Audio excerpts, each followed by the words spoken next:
आप लोगों को मेरे नमस्कार के साथ शुरू करते हैं आज का विषय, जो कि होने वाला है हर उस व्यक्ति का विषय जो जीवन में बहुत दुखी रहता है और जो हमको ज़्यादातर समय दुखी ही महसूस होते हैं। वह व्यक्ति कोई भी हो सकता है। हो सकता है कि वह हम खुद हों या हमारा कोई दोस्त हो या फिर कोई भी ऐसा व्यक्ति जिसको हम जानते हों। दुख और सुख यह बहुत महत्वपूर्ण विषय है, क्योंकि रोज़ रोज़ लोगों के जीवन में दुख बढ़ता जा रहा है। तो इस विषय को समझने के लिए हमको समझना पड़ेगा कि दुख और सुख क्या है। इन लोगों के जीवन में जो दुख है वह कितना सच है और कितना झूठ।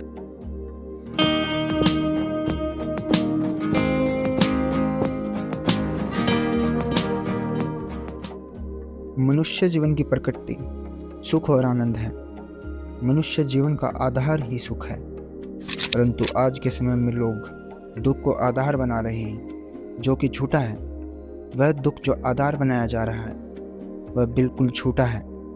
आज के समय में लोगों ने सुख और आनंद प्राप्त करने का तरीका ही दुख को बना लिया है। जब किसी बच्चे का जन्म होता है तो तभी से वह देखता है कि यह प्यार और सुख तब मिलेंगे जब आप दुखी होंगे। वह देखता है कि यहाँ चारों तरफ सभी दुखी हैं, सबके अपने अपने दुख हैं। जब बच्चा उछलता कूदता है, हंसता है, तो उसको डांटा जाता है और बोला जाता है कि चुपचाप आराम से बैठ जाओ। और जब वह बच्चा चुपचाप आराम से बैठ जाता है तो सभी लोग उसका हाल चाल पूछते हैं, उससे प्यार करते हैं। पड़ोस के लोग भी प्यार से पूछते हैं कि बेटा क्या हुआ, क्यों दुखी हो। माता पिता भी बहुत प्यार करते हैं और पूछते हैं कि क्या हुआ। उस समय बच्चा भी यह नियम समझने लगता है कि यहाँ अगर खुश और आनंद लोगों को दिखाया तो सभी खुशी छीनने पर लग जाएंगे, और अगर लोगों को तुम दुखी दिखाई दोगे तो लोग प्यार करेंगे। उसके बाद बच्चे को यह समझ आ जाता है कि कैसे अपना काम करवाना है। वह पेट से तो सीख कर नहीं आया, या लोगों को देखकर ही वह समझ जाता है कि कैसे रोकर या दुखी होकर सबका प्यार प्राप्त किया जा सकता है और अपनी बात मनवाई जा सकती है। तभी से वह मनुष्य दुख दिखाकर सुख प्राप्त करने वाली प्रकृति को अपना लेता है। उसके पश्चात वह दुखों को ढूंढता है। अगर उसके जीवन में दुख न भी हो तो वह जबरदस्ती दुखों को बुलाता है। उसको उस प्यार की और सहानुभूति की आदत हो जाती है जो दुख के बाद मिलती है।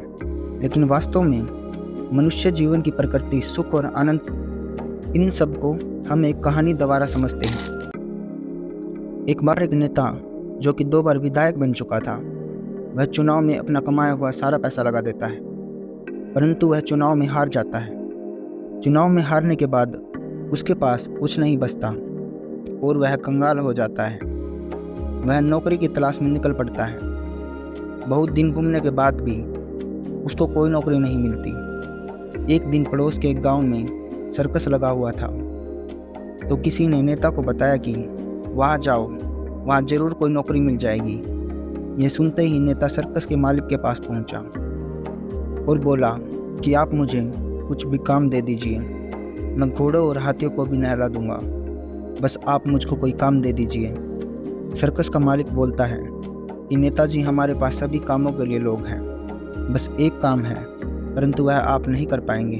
तभी नेता बोलता है कि मैं कर लूँगा, आप मुझे बताएं तो क्या करना है। तो मालिक बोलता है कि हमारा शेर कुछ समय पहले बीमार होकर मर गया, परंतु हमने उसकी खाल उतार ली थी। आपको वह खाल पहनकर शो के समय पर स्टेज पर घूमना है और बीच बीच में अंदर लगाया हुआ बटन दबाना है, जिससे शेर की दहाड़ निकलेगी। यह सुनते ही नेता बोलता है कि यह तो मेरी लायक काम है, मैंने तो पूरे जीवन यही किया है, मैंने तो पूरी जिंदगी कुछ ना कुछ बनने का ढोंग ही किया है। तो शाम को शो के समय नेता तैयार हो गया और स्टेज पर शेर की खाल पहन कर आया। उसके बाद वह वहाँ घूमने लगा और बीच बीच में दहाड़ मार देता और लोग बहुत डर जाते।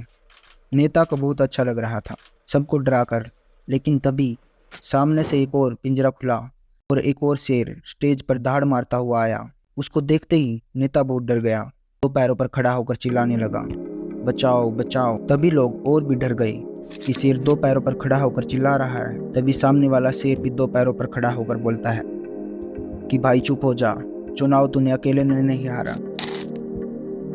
जिस प्रकार नेता ने शेर की खाल पहनकर खुद को शेर जैसा दिखाया तो जरूर, पर वह अंदर से तो मनुष्य ही रहा। लोगों को यह लग सकता है कि वह शेर है, पर इससे उसकी मनुष्य वाली प्रकृति तो नहीं बदलेगी ना।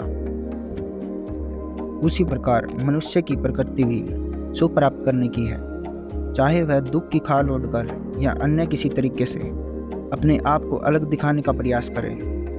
वह अपने आप को दुखी जरूर दिखाता है, परंतु उसका लक्ष्य तो सुख प्राप्त करना ही है। तो आज जिन विषयों पर हमने चर्चा की उन पर आप स्वयं विचार करें और देखें कि क्या सही है और क्या गलत। आप निश्चित रूप से महसूस करेंगे कि आपका संसार को देखने का नजरिया सही दिशा में जा रहा है।